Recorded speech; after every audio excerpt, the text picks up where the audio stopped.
अस्सलाम वालेकुम tenth class आज का टॉपिक डिस्कशन करने जा रहे हैं और उस टॉपिक का नाम है अल्केन एंड अल्काइल रेडिकल्स। सबसे पहले हम बात करेंगे बेटा अल्केन और अल्काइल रेडिकल्स के टॉपिक के मुतालिक। तो सबसे पहले आप क्वेश्चन लिख लें। यहाँ पर स्टार्ट कर रहे हैं हम अल्केन और अल्काइल रेडिकल्स के लिए। इसमें क्वेश्चन ये हमने डिस्कशन करना है। यहाँ पे जो हम बात करने जा रहे हैं वो है, क्वेश्चन है define homologous series, write down it's properties. आपने डिस्कशन में जो लेकर आना है वो है, क्वेश्चन है कि जी आप write down the characteristic of homologous series, ये भी आप लिख सकते हैं। क्वेश्चन मैं दोबारा बोल रहा हूँ, define homologous series, write down it properties. Homologous series क्या है और इनकी प्रॉपर्टीज़ पे भी हमने बात करनी है वन बाय वन। सबसे पहले आते हैं जी, हम सबसे पहले डिस्कशन करने जा रहे हैं, जो टॉपिक डिस्कशन में लेकर आ रहे हैं वो है होमोलोगस सीरीज़ के बारे में। होमोलोगस सीरीज़ की सबसे पहले डेफिनेशन पे हम बात करेंगे। होमोलोगस सीरीज़ कहते हैं किसको हैं, हम वो डिस्कस करने जा रहे हैं। तो सबसे पहले हम बात करते हैं होमोलोगस सीरीज़ की तारीफ़ पर। तो होमोलोगस सीरीज़ में जो बात आने जा रही है वो डिस्कशन में आ रही है और वो है होमोलोगस सीरीज़ की डेफिनेशन। तो यहाँ पे सबसे पहले लाइंस में आप देख रहे हैं कि ऑर्गेनिक कंपाउंड्स को हम डिवाइड कर लेते हैं, ठीक है। और ऑर्गेनिक कंपाउंड्स को ग्रुप में डिवाइड करने का मकसद क्या है, उसकी सिर्फ एक वजह है कि उनकी केमिकल प्रॉपर्टीज़ जो हैं वो क्या होती हैं, वो एक जैसी हो जाती हैं, ठीक हो गया। और हर ग्रुप को क्या कहते हैं, होमोलोगस सीरीज़ कहते हैं। हर ग्रुप को क्या नाम देते हैं, होमोलोगस सीरीज़ का नाम देते हैं। तो सबसे पहली बात हम डेफिनेशन पे आते हैं। यही बात डेफिनेशन पे थी कि होमोलोगस सीरीज़ क्या है। होमोलोगस सीरीज़ से मुराद कि ऑर्गेनिक कंपाउंड्स को इनकी केमिकल प्रॉपर्टीज़ की एक जैसे होने की वजह से हम इन ग्रुप्स में डिवाइड कर लेते हैं, इसलिए हमें हर ग्रुप को क्या कहते हैं, होमोलोगस सीरीज़ कहते हैं। अब उसके बाद आते हैं होमोलोगस सीरीज़ के टॉपिक को अंडरस्टैंड करते हुए हम यहाँ पे उसमें सबसे इम्पॉर्टेंट जो चीज़ डिस्कशन करने जा रहे हैं वो है हमारे सामने पहली उसकी प्रॉपर्टी है, और वो है आप यूँ कह रहे हैं कि most important homologous series. Most important जो होमोलोगस सीरीज़ हैं वो हमारे सामने डिस्कशन में आएंगी। सबसे पहले हम यहाँ पे वो डिस्कस करने जा रहे हैं। तो सबसे पहले आते हैं, हम ऊपर से स्टार्ट करते हैं जो हम डिस्कशन में लेकर आ रहे हैं बात को, कि अल्केन्स जो होते हैं वो आमतौर पे सैचुरेटेड हाइड्रोकार्बन्स हैं, ठीक है। और वो अल्केन्स जो हैं वो बेसिकली वो अल्केन्स जो हैं वो सबसे अहम जो है वो क्या है, होमोलोगस सीरीज़ तैयार करते हैं, होमोलोगस सीरीज़ बनाते हैं। यानी कि अल्केन्स जो हैं form the most important homologous series of compounds, ये आप मेंशन कर लेंगे, ठीक है। अल्केन्स को हम क्या कहते हैं, सैचुरेटेड हाइड्रोकार्बन्स भी कहते हैं। और अल्केन्स जो है वो सबसे अहम तरीन जो है वो क्या है, वो आप कह सकते हैं कि ये होमोलोगस सीरीज़ हैं, ठीक हो गया। इसके बाद आगे आप इसकी मीनिंग को समझा लें कि जी ओ होमोलोगस में पैरा और होमोलोगस सीरीज़ के जो अल्केन्स हैं इनमें अल्केन्स का मतलब यहाँ पर समझाया जा रहा है, यहाँ पैराफिन्स का मतलब समझाया जा रहा है। अल्केन्स का नाम पैराफिन्स भी है। पैरा का मतलब होता है लिटिल और एफिन्स का मतलब होता है कि अट्रैक्शन। बहुत कम रिएक्शन के लिए ये तैयार होते हैं। इनकी रिएक्शन की जो नेचर है बहुत स्लो है या बहुत ही कह लें कि नॉन रियलिस्टिक है। मीन्स कि ये रिएक्शन के लिए प्रेफरेबल नहीं होते या रिएक्शन को प्रेफर नहीं करते, रिएक्शंस को प्रेफर नहीं करते क्योंकि ये सैचुरेटेड हाइड्रोकार्बन है। और इसके साथ साथ इसका जो जनरल फार्मूला आपके सामने वो भी आपके सामने मौजूद है। ये जनरल फार्मूला आपके सामने CnH2n+2 और n का मतलब है नंबर ऑफ़ कार्बन एटम्स, ठीक हो गया। और इसी तरह अल्केन्स जो हैं वो तकरीबन 1 से लेकर 40 तक जो है उनकी रेंज होती है, किसकी, जो कार्बन के एटम्स इनमें जो है वो आ सकते हैं। यानी कि जो अल्केन्स हैं वो रेंज कर रहे हैं, उनकी रेंज है 1 से लेकर 40 तक। ये हमारे सामने थी मोस्ट इम्पॉर्टेंट होमोलोगस सीरीज़ के अंदर बात आ रही है। इसके बाद आगे जो मैं आपसे डिस्कशन में करने जा रहा हूँ वो उसकी सबसे इम्पॉर्टेंट बात प्रॉपर्टीज़ पे आती है। Properties of organic homologous series हैं। प्रॉपर्टीज़ ऑफ होमोलोगस सीरीज़ में सबसे पहली बात, नंबर 1 पहली प्रॉपर्टी आप कर सकते हैं, ठीक है, वो है जनरल फार्मूला। वो है जनरल फार्मूला। तमाम मेंबर्स जो होते हैं होमोलोगो सीरीज़ के उनको रिप्रेजेंट किया जाता है। ये हेडिंग आप बना लीजिएगा जनरल फार्मूला की, तमाम होमोलोगो सीरीज़ के मेंबर्स को हम जनरल फार्मूला से रिप्रेजेंट करते हैं। और जनरल फार्मूला जो है वो हमारे सामने यहाँ पे दिया, अल्केन का भी है, अल्कीन का भी है, अल्काइंस का भी है, ये सारे आपके फार्मूले मौजूद हैं। CnH2n+2, CnH2n और CnH2n-2, ये सारे के सारे होमोलोगो सीरीज़ के फार्मूलाज हैं। इसके बाद नंबर 2 पर हम आगे नेक्स्ट प्रॉपर्टी डिस्कस करने जा रहे हैं। आप इसमें सेकंड प्रॉपर्टी है डिफरेंस है बिटवीन सक्सेसिव मेंबर्स में, आप यहाँ पे हेडिंग दे सकते हैं कि डिफरेंस मेंबर्स के दरमियान किस चीज़ का है। ठीक है, तो सक्सेसिव मेंबर्स जो हैं वो कहते हैं कि सीरीज़ में डिफ़र करते हैं सिर्फ कितने यूनिट से, 1 यूनिट से डिफ़र करते हैं, और उनके यूनिट की जो अमाउंट है वो 14 है। ठीक है, क्वांटिटेटिवली 14 है, और ये मॉलिकुलर मास है। रिलेटिवली जो है वो मॉलिकुलर मास जो है उनका कंपैरिजन होता है, तो ये 1 यूनिट कम होते हैं अपने अगले मेंबर से। इसके बाद तीसरी प्रॉपर्टी केमिकल प्रॉपर्टीज़। अभी ऊपर डिस्कस किया था कि तमाम होमोलोगो सीरीज़ जो होती हैं वो उनकी केमिकल प्रॉपर्टीज़ क्या होती हैं, सेम होती हैं, इस वजह से इनमें इख्तलाफ नहीं होता। नंबर 4 पे आते हैं फिजिकल प्रॉपर्टीज़। फिजिकल प्रॉपर्टीज़ कहते हैं वो चेंज हो सकती हैं, melting point, boiling point definitely increase हो सकते हैं, इंक्रीज़ भी हो सकते हैं, किसकी वजह से, सिर्फ मॉलिकुलर मास में इजाफे की वजह से। और नंबर 5 मेथड ऑफ प्रिपरेशन, मतलब तमाम के तमाम होमोलोगो सीरीज़ को अगर हम कहते हैं प्रिपेयर करना चाहते हैं तो वो कहते हैं किसी एक जनरल मेथड से प्रिपेयर कर सकते हैं। तो इसलिए ये कहता है कि हाइड्रोकार्बन्स को हम यानी कहते हैं कि हाइड्रोकार्बन्स को एक पेरेंट ऑर्गेनिक कंपाउंड्स कहा जाता है, क्योंकि ये तमाम कंपाउंड्स को ऑन करते हैं जो इनसे पैदा होते हैं, जो इनसे निकाले जाते हैं। ठीक है, और इसकी जो तैयारी कैसे हो सकती है इन कंपाउंड की जो निकाले जाते हैं इनसे, सिर्फ सब्स्टिट्यूट करने पर हाइड्रोजन को एक मतलब कंपाउंड में से या एक मॉलिक्यूल में से निकाल कर आप किसी और जगह किसी और एलिमेंट के एटम को सब्स्टिट्यूट कर देते हैं, मींस के रिप्लेस कर देते हैं। रिप्लेसमेंट करने से सिर्फ ये काम हो सकता है। ठीक है बेटा, इसके बाद आते हैं नेक्स्ट क्वेश्चन की तरफ। होमोलोगो सीरीज़ का क्वेश्चन डिस्कस कर लिया, अब इसके बाद हम नेक्स्ट क्वेश्चन की तरफ जा रहे हैं, और नेक्स्ट क्वेश्चन है वो जी व्हाट इज़ अल्काइल रेडिकल। ठीक है, और how alkyl radicals can be formed, alkyl radicals कैसे क्या होते हैं अल्काइल रेडिकल्स और कैसे तैयार किए जाते हैं, ये हम डिस्कस कर रहे हैं। तो सबसे पहले आते हैं डेफिनेशन के ऊपर आते हैं। अल्काइल रेडिकल्स की डेफिनेशन आपके सामने मौजूद है। Alkyl radicals they are formed by the removal of the 1 hydrogen atom of an alkane, ठीक है, and represented by letter R. ठीक है, और इसको कहता है कि आप इससे रिप्रेजेंट करते हैं, आर से रिप्रेजेंट करते हैं। जी, ये समझ आ गई तमाम स्टूडेंट्स को। तो यहाँ पर कहता है कि दे आर फॉर्म्ड, ठीक है, किस तरह से होता है, रिमूवल से ऑफ 1 हाइड्रोजन, ठीक है, एटम ऑफ एन अल्केन, ठीक हो गया, एक अल्केन में से एक हाइड्रोजन एटम को रिमूव करने से ही हम अल्काइल रेडिकल्स प्रोड्यूस कर लेते हैं। ठीक हो गया। आगे इसका जनरल फार्मूला है वो आपके सामने मौजूद है, देख लीजिएगा। जनरल फार्मूला की हेडिंग बना लीजिएगा, CnH2n+1 है जी। ठीक है, CnH2n+1 ये फार्मूला, जनरल फार्मूला। उसके बाद फॉर्मेशन आ जाती है।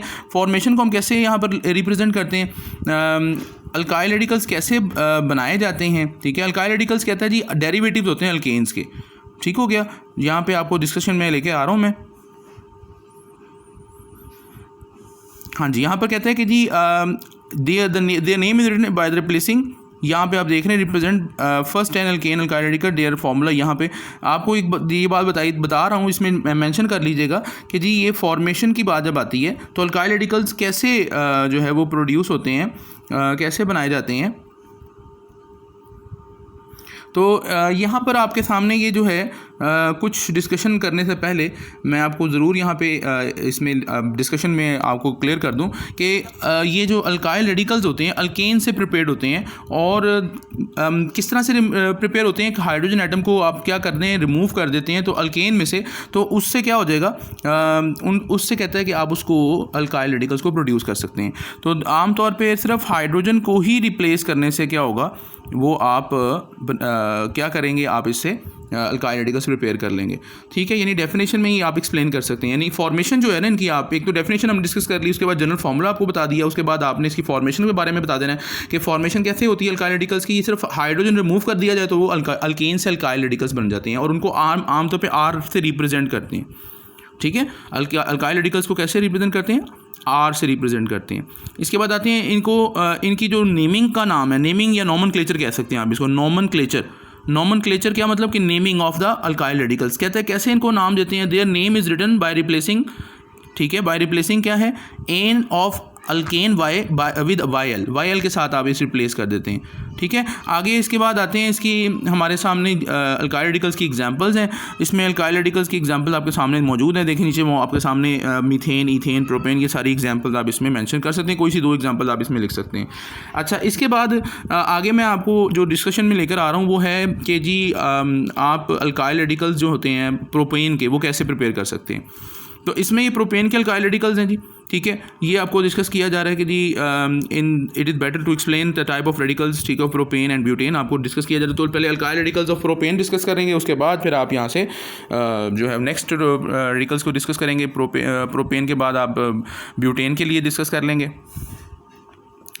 तो प्रोपेन के लिए आप देख रहे हैं यहाँ पर रिमूवल किया जा रहा है हाइड्रोजन एटम को, टर्मिनल हाइड्रोजन एटम को भी रिमूव कर रहे हैं और इसी तरह सेंट्रल हाइड्रोजन एटम को भी रिमूव कर रहे हैं। तो रिमूवल के दौरान आप देखें कि आपके सामने क्या हो रहा है, नॉर्मल प्रोपाइल बन रहा है और इसी तरह आइसो प्रोपाइल बन रहा है, ठीक हो गया। ये आपने टर्मिनल, और टर्मिनल कहते हैं सबसे आखिरी हाइड्रोजन एटम को निकाल लिया जाता है, और सेंट्रल कहते हैं सेंट्रल वाले हाइड्रोजन एटम को निकाल लिया जाता है। ये 2 इसके आइसोमर्स हैं प्रोपेन के, एक आप इसे नॉर्मल प्रोपेन कहते हैं और एक को कहते हैं जी नॉर्मल के बाद आइसो प्रोपेन। और इससे क्या बन रहा है, नॉर्मल प्रोपाइल, और नॉर्मल प्रोपाइल से क्या बन रहा है, आइसो प्रोपाइल, लेकिन हाइड्रोजन को रिमूव करने के बाद बनेगा ये। इसके बाद आते हैं डिफरेंट स्ट्रक्चर में, हमारे सामने स्ट्रक्चर ऑफ ब्यूटेन है। ब्यूटेन के 2 आइसोमर्स हैं, एक आपको नाम दिया है ब्यूटेन और एक का नाम दिया हुआ आइसोब्यूटेन। एक दो उसके स्ट्रक्चर हैं, आइसोमर्स हैं। तो जब आप 2 हाइड्रोजन एटम्स को मुख्तलिफ पोजीशन से निकालते हैं, हाइड्रोजन को लास्ट से निकालते हैं तो नॉर्मल ब्यूटाइल, और अगर आप उसको दरमियान से निकालते हैं वो सेकेंडरी ब्यूटाइल है। और अगर इसी तरह आप देखें तो 2 जो है वो आइसोब्यूटेन के अंदर से अगर आप टर्मिनल हाइड्रोजन एटम को निकालते हैं तो वो आपके सामने बनता है आइसोब्यूटाइल, और अगर आप सेंट्रल एटम को निकालते हैं तो वो बनता है टर्शियरी ब्यूटाइल।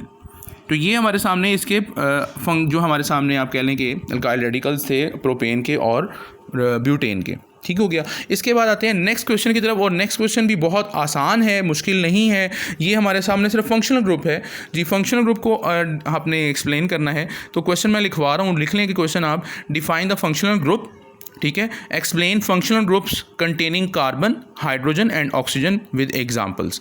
आपने एग्जांपल के थ्रू बताना है कार्बन और हाइड्रोजन और ऑक्सीजन के जो फंक्शनल ग्रुप्स हैं उनको एग्जांपल्स के थ्रू बताना और फंक्शनल ग्रुप को डिफाइन कर लेना आपने। तो सबसे पहले आते हैं फंक्शनल ग्रुप की डेफिनेशन के ऊपर। फंक्शनल ग्रुप की डेफिनेशन सबसे पहले स्टार्टिंग में लिखी हुई है, an atom or a group of atom or presence of double or triple bond which determines the presence या which determine the characteristic properties of organic compound is known as functional group. ये definition आपको मिल जाएगी starting में ही है कि atom का group भी हो सकता है और या डबल बॉन्ड या ट्रिपल बॉन्ड भी हो सकता है, और ये स्ट्रक्चर को, करेक्टरिस्टिक प्रॉपर्टीज़ को क्या कर रहा होता है, ये करेक्टरिस्टिक प्रॉपर्टीज़ को डिटर्मिन करने के लिए ये फंक्शनल ग्रुप जो है असाइन किए जाते हैं। ये यहाँ तक इसकी डेफिनेशन है। इसके बाद आते हैं अल्काइल पार्ट और अल्काइल रेडिकल की एक हेडिंग आप बना सकते हैं। जो रिमेनिंग पार्ट होता है उसको हम नाम देते हैं, वो क्या डिटर्मिन करता है, वो क्या बताता है, वो रिमेनिंग पार्ट जो होता है वो मॉलिक्यूल बेसिकली डिटरमाइन करता है फिजिकल प्रॉपर्टीज़ को। उस फिजिकल प्रॉपर्टीज़ में आपके सामने मेल्टिंग पॉइंट भी, बॉइलिंग पॉइंट भी, डेंसिटी भी, ये सारा कुछ आ जाता है, ठीक हो गया बेटा। तो इसके बाद आते हैं एग्जाम्पल है। एग्जाम्पल में कहते हैं कि मिसाल के तौर पे हाइड्रोक्सिल ग्रुप है, हाइड्रोक्सिल ग्रुप है, ये फंक्शनल ग्रुप है ऑफ अल्कोहल का, और ये कहता है कि इसकी करेक्टरिस्टिक को, प्रॉपर्टीज़ को जाहिर करता है अल्कोहल की। और इस तरह कार्बोक्सिलिक एसिड्स हैं, ये भी कहता है कि क्यों है, क्योंकि इनकी प्रेजेंस होती है कार्बोक्सिलिक ग्रुप की, इस वजह से इसकी जो फंक्शनल ग्रुप है ये हम इसको एज अ फंक्शनल ग्रुप के तौर पे कैटेगराइज करते हैं। तो ये 2 इसमें एग्जांपल्स आपके सामने मौजूद हैं। एक आपके सामने अल्कोहल ग्रुप की एग्जांपल है, ये भी फंक्शनल ग्रुप है, और एक कार्बोक्सिलिक ग्रुप है, ये भी आपके सामने एक फंक्शनल ग्रुप का एक मेंबर बनता है, ठीक है। आगे आते हैं functional groups containing carbon, hydrogen and oxygen, ये वाले आपकी हेडिंग मेन है। और उसके बाद आप अल्कोहलिक ग्रुप की बात करेंगे।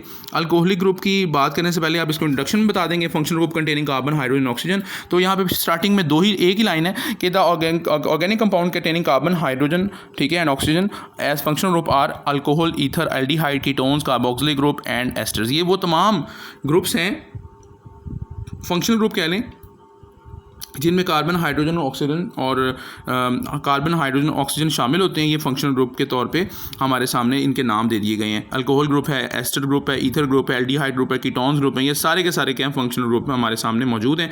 हम बारी बारी डिस्कस करते हैं जी इसके लिए। सबसे पहले आगे डिस्कशन में हम आते हैं अल्कोहलिक ग्रुप में जी। फंक्शनल ग्रुप ऑफ अल्कोहल है तो उसका जो फार्मूला आपके सामने है OH है, और ये जनरल फार्मूला है, ठीक है, जनरल फार्मूला ROH है, और R कहता है एक अल्काइल ग्रुप है, ठीक हो गया। इसकी एग्जाम्पल आपके सामने है, मिथाइल अल्कोहल है, इथाइल अल्कोहल है, और नॉर्मल प्रोपाइल, अल्कोहल आ जाता है, ठीक है। इसी तरह ईथर लिंकेज है, इसमें फंक्शनल ग्रुप जो है ईथर का वो है C कार्बन और O ऑक्सीजन और C कार्बन, फिर दोबारा से आ जाता है। इसका जनरल फार्मूला क्या है, ROR, ठीक है। इसलिए आपने याद रखना फंक्शनल ग्रुप और जनरल फार्मूला थोड़े से डिफरेंट होते हैं। फंक्शनल ग्रुप में आपके सामने ऊपर जो था वो था OH और इसका जो जनरल फार्मूला था वो ROH। इसका फंक्शनल ग्रुप है COC कार्बन ऑक्सीजन कार्बन और इसका जो जनरल फार्मूला है वो ROR, अल्काइल ग्रुप्स हैं, ठीक हो गया। अल्काइल ग्रुप्स एक जैसे हो सकते हैं और डिफरेंट भी हो सकते हैं। इनकी एग्जांपल है डाई मिथाइल ईथर है, डाई इथाइल ईथर है और इथाइल मिथाइल ईथर है, ये 3 एग्जांपल्स आती हैं। इसके बाद आता है अल्कोहलिक ग्रुप। अल्कोहलिक ग्रुप यानी एल्डिहाइड में से बिलोंग करता है। इसका फंक्शन ग्रुप आप देख सकते हैं, ये हमारे सामने है C डबल बॉन्ड O और H है और इसका जनरल फार्मूला RCHO है। और इसके आपके सामने R से मुराद क्या है, R से मुराद यहाँ पर कहता है कि हाइड्रोजन है और सम अल्काइल जो है रेडिकल भी लग सकता है। इसमें एक एग्जाम्पल दी गई है, फॉर्मेल्डिहाइड की एग्जाम्पल दी गई है, एस्टेल्डिहाइड की एग्जाम्पल दी गई है। इसके बाद आते हैं कीटोनिक ग्रुप। कीटोनिक ग्रुप में एक फंक्शनल ग्रुप जो है C, उसके बाद डबल बॉन्ड O है, ये इसका फंक्शनल ग्रुप है और जनरल फार्मूला हमारे सामने इसका जो है वो देख लें, RC डबल बॉन्ड O फिर R है। R और R डैश कहते हैं ये अल्काइल ग्रुप्स हैं और कहते हैं ये हमारे सामने इनके डिफरेंट एग्जांपल एसीटोन है, डाई मिथाइल कीटोन इसे नाम देते हैं और इस तरह हमारे पास इथाइल मिथाइल कीटोन है। ये फंक्शनल ग्रुप्स हमारे सामने आ गए। इसके बाद आते हैं जी नेक्स्ट कार्बोक्सिलिक ग्रुप है, जिसका फंक्शनल ग्रुप आपके सामने मौजूद है और इसको कार्बोक्सिलिक एसिड भी कहते हैं और जनरल फार्मूला भी दिया हुआ है RC डबल बॉन्ड O और फिर OH है। R का मतलब क्या जी, आप यहाँ पे हाइड्रोजन ग्रुप भी ले सकते हैं, हाइड्रोजन का भी कोई एटम ले सकते हैं या फिर आप अल्काइल ग्रुप ले सकते हैं। इसकी एग्जाम्पल हमारे सामने फॉर्मिक एसिड है या एस्टिक एसिड है। इस तरह एस्टर लिंकेज है।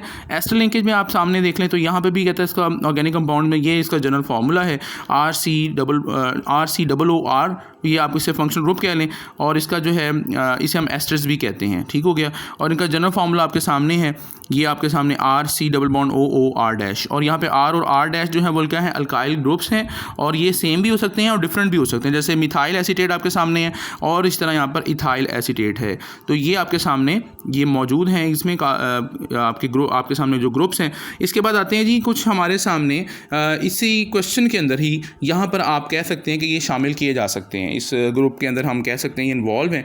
तो आप इसमें यहाँ पर कह सकते हैं जी हमारे सामने functional group containing hydrogen, carbon, hydrogen and nitrogen, ये कार्बन, हाइड्रोजन और नाइट्रोजन के एटम्स पर मुश्तमिल फंक्शनल ग्रुप्स हैं। तो कहते हैं कि